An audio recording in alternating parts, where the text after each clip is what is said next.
ንጉሳውያንስ ማንቸስተር ዩናይትድ ያለፈው ዓመት ኤሪክ ቴን ሃግን ካሰናበተ በኋላ በምትኩ ደግሞ ሩበን አሞሪምን ማምጣቱ ይታወሳል።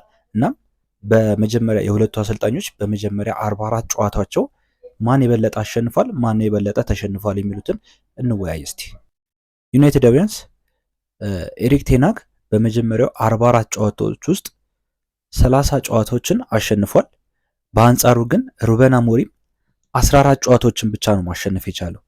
ይህ ደግሞ በጣም ዝቅተኛ ሎስት ዊን ሬት ነው።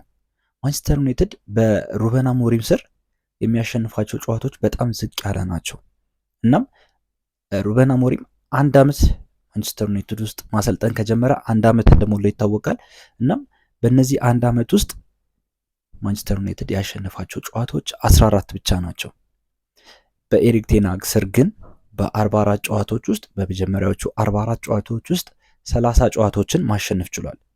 ይህ ደግሞ የሁለቱን አሰልጣኞች ፕራግማቲዝም እና የጨዋታ ፍልስፍናቸውን በተለያየ መንገድ እንዳለ ሁለቱም ማንቸስተር ዩናይትድን ሲያሰለጥኑ የተለያየ አይነት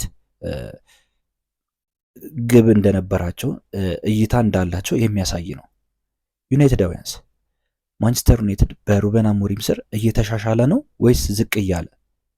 ይህንን ጥያቄ ለእናንተ ልጠይቅና መልሶቻችሁን ኮመንት ላይ እያሰፈራችሁልኝ፣ ይህንን ቪዲዮ ላይክ፣ ፎሎ፣ ሼር፣ ኮፒ ሊንክ ማድረጋችሁ እንዳይረሳ።